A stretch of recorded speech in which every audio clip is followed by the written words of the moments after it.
I'm doing my best to make this channel into a hub so international students from all around the world can come here, discuss with each other, and feel comfortable living abroad. I'm going to start rolling out some groups, and I have so many ideas about how we can all help international students and all students together, but I need your help. Please hit that subscribe button. It helps me make more videos, and it helps me, bring some audience in, because YouTube's not going to promote my videos or get any of this content out if there's no interaction. So do your best to like, subscribe, and comment, and engage with other people. The reason why I film so many videos every day is because I get a lot of questions. And not only do I respond and heart every comment and pin everyone's comment, but at the same time, I'm also making videos to answer everyone's individual questions.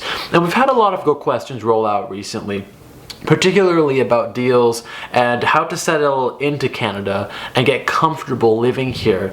And with that, we've had some really great questions about laptops. So basically, how do you get electronics and laptops at a fair price?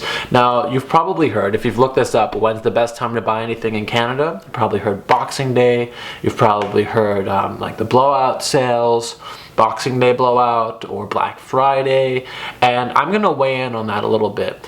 Those are good times, but if you're coming to Canada and you want to buy something specific, let's say you want to buy a phone, or you want to buy, I don't know, you need something, a laptop, I would recommend trying to get it immediately and getting it refurbished. So if you're looking for a MacBook, for example, those are expensive.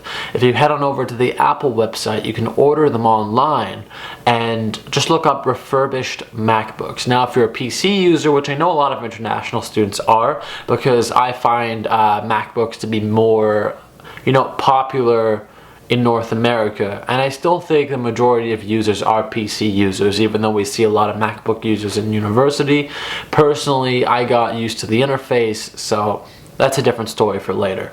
But I still am an avid PC, I wouldn't say user because I don't have a PC that I'm using right now, but if I could, if I had it in my budget, I would have a PC just to edit on at home, because it's the most powerful and I find it's the best bang for your buck. So it really depends on what you want to get, but there's deals for everything going on, especially for phones as well. What I recommend you do is, if you know you're going to be here for a couple of years, try to get a phone on a $0 contract. You are going to be paying a little bit extra to pay off that phone, but if you want a smartphone, that's a great way to go about it, because a lot of students can save an extra $20 or $30 a month, but it's very hard for somebody to be able to, just shell out $1,000. Nobody wants to do that. So in terms of best deals, yeah, do Boxing Day blowout sales. Do, if those holidays happen to roll around, do Black Friday sales. But if you really need something, get it immediately and try to get it refurbished. Or you don't need the newest generation of iPhone. I have the 7. That's fairly new for me. And I waited a long time before I got it. I'm not getting the 8 or the 10 because I don't need it. But what I recommend you do is browse those websites, look for deals, and if you want to be able to get a laptop or get something, I would not recommend financing. I wouldn't get a Best Buy credit card and then pay it off slowly unless you really have to. And also, the main thing that's going to influence your buying decision is portability. So if you're a student, you need to get electronics that you can move around. I'm not going to stress this enough.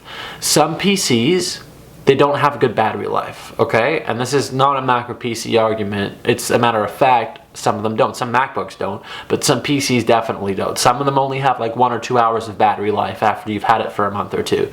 And that's not very good for school, because you oftentimes don't have power outlets. So what I recommend you do is, this is what you should do for computers. You're going to need a laptop more than a desktop if you're an international student. What I would do is, if you have really, really heavy editing work to do, get a good PC, get a powerful PC, get a gaming PC. If you're, a video editor and you have access to an outlet in your class. Otherwise, you should probably go ahead and get something with good battery life. Doesn't need to be a Mac, but go ahead and get a PC that has 8+ hours of battery life. Look for something like that. You're probably going to be paying a little bit more. What I would do is subscribe to newsletters. Compare them across stores, price match. So some stores will allow you to go in and say, hey, I see this for a lot cheaper at the source and you're selling it here at Best Buy. Oftentimes Best Buy will price match it for you. So that's what I recommend you do. Go to the Best Buy website and try to sign up. Sign up, make an account, go to the source, make an account. You're going to get annoying emails, but maybe have a separate email from this and track deals. There are some applications on the App Store that are going to track deals for you. Sometimes you can get $150 to $200 off a laptop. Now that adds up over time, but I wouldn't recommend just waiting for your Boxing Day sale to roll around to go and do a big spending spree. You'll actually probably end up spending more money that way. Oh, it's Boxing Day, I'm going to buy the phone and I'll buy the case and I'll buy a screen protector, and maybe you're not going to do that, but you may buy headphones. Like, it's going to get more expensive. Now there are some really good deals, so I wouldn't wait for Boxing Day to get like a 5% deal. To me, that's not really worth it, because unless you're buying something over like a couple $1,000s, it's not really going to add up if you wait all that time. So what I recommend you do is just look for deals. Be in the market for a long time before you get to Canada, and when you finally get to Canada, make your decision that way. But I wouldn't just base it around the holidays. I would actually base it around the price as they're dropping throughout the year. And figure out what your budget is. Don't spend all your money, but figure out what your budget is. If you're making income, say 15% of it a month, and maybe even have 5% a month to go into, you know, making purchases like laptops and making purchases like phones. So that's my advice for you, and if I wasn't detailed enough about something or you need more help around a certain topic area, please let me know in the comments section below. Again, thank you so much for dropping by, and feel free to subscribe and ask me your questions, because I'll respond to them in a video. Thank you.